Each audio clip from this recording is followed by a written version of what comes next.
All right, Dan here with Deo. We're here with an update with this deck up here in Evergreen. Be sure to like and subscribe over here. If you have any comments, leave them down in the comment section. If you have any questions about this deck or decks in general or building, feel free to reach out. We can make a video about that. So here we got an update on top of the deck. We got the decking on, railing, most of it's installed. So this railing was a custom built railing that we ordered. As far as cost goes, comparison, it was a little bit more. However, there would have been probably $1,000 difference between going custom versus what they have here. The homeowners wanted to go with the brown to help match with the house. Also having the hog wire, which I actually like it now, it really helps the brown blend in with the environment that is surrounding. So this helps open up the view. So this is the only straight or flat area they have. This is their space for them to enjoy. And we did a lot of design changes beforehand. The step definitely changed. The homeowners wanted to change that because after they built this deck, they knew what they wanted, I guess more so. You've already seen the framing. We did composite, decorators composite. I've made a video about composite. We'll leave it in the description where you can watch about decorators where I go into a lot more detail. This is a Voyage line, which is their crushed limestone composite. 25 years stain and fade, 25-year rip out and replace, and 50-year structural warranty, what comes with this composite. Here, if you can see, we used 3 different size boards. They have other ones, so they have a 3-inch, 6-inch, 7 and 9. Here we used 6 inch, 7 inches, and 9 inches. We went at an angle from this lower section's at an angle, and this one ran this way.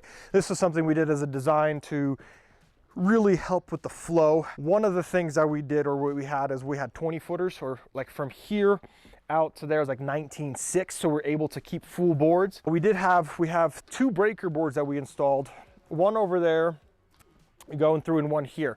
So this is the main deck. We have 1 breaker board going across. So as we talked about, the boards having the different lengths, 12, 16, and 20.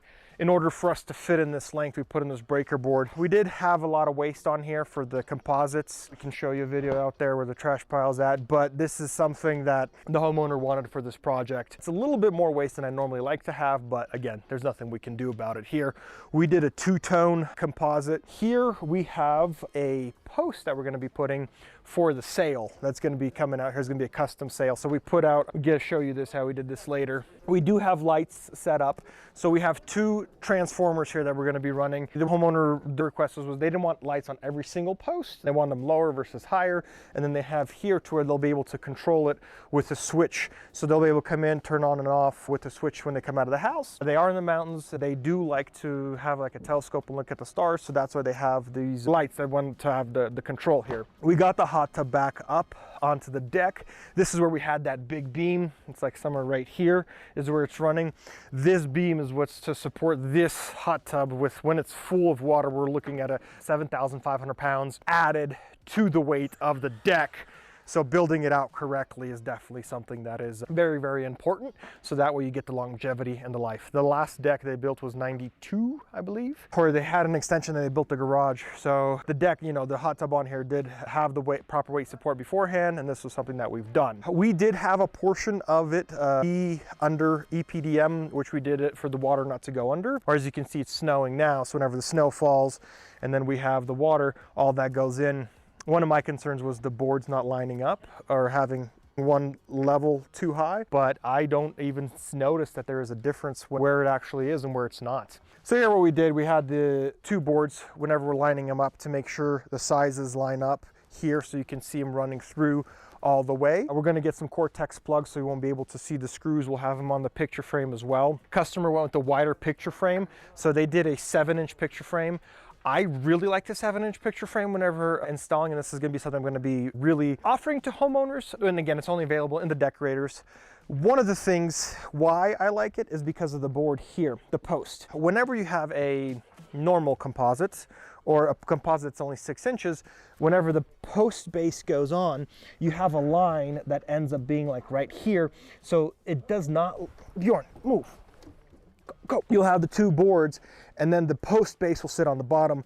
This is a very similar post base that they have, and again, because it's being custom, it has a much better look to it than if we went with a decorator's railing or something else. So they did a power coating with a hog wire. So this is how the railing was made out. So this is again custom railing, power coated. I really like it. I've really become a fan of this railing. So definitely highly recommend for doing a railing like this. If you're considering a railing, if you want to have an option that is not available on the market, they do have a hog wire railing, but they use wood versus metal and does not look like this because, again, being custom made. So one thing here that we did is like we replaced these two posts here. We had cut in the boards because, again, these posts aren't moving, make it around. Those were some tricky cuts that we had to do. And then we have, if you come over here with me, got the breaker board here that we lined up. Like I said, from here we had about 18 feet or like 19.6, right at 20 feet. And again, this is all the stuff that goes in whenever planning out the deck. So that way we have less waste and the footage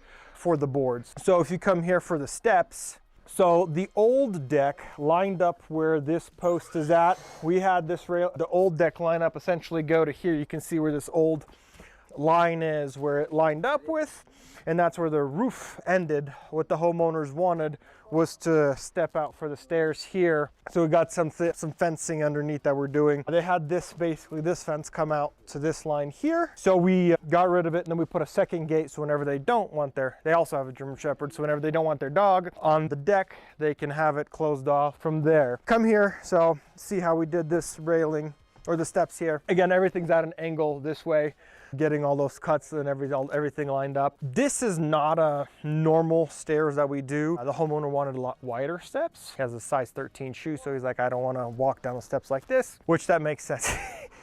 Stole a pencil. No. We're not gonna play fetch. Okay, back to business. As you can see, there's no railing here. Reason being is we're waiting, the railing guy was waiting for the stairs to be finished, and that's one of the last things that we did. The stairs, they're not completed yet, but we'll get those little blocks closed in. We'll have it on the final video whenever we do it. What we're doing here is, because it's a custom railing, the welder's gonna come out, he's gonna tack this in place, so that way he can get those cuts, everything done, and then he'll take it back to shop, finish the fabrication, get a powder coat, come back and reinstall it. We're gonna have to cut some of these wood off in order to put this railing. Stairs come either 36 or 48 inches, so 3 feet or 4 feet. He went with the 3 feet. With this one, because we did 3 feet, we're putting our fascia on the side.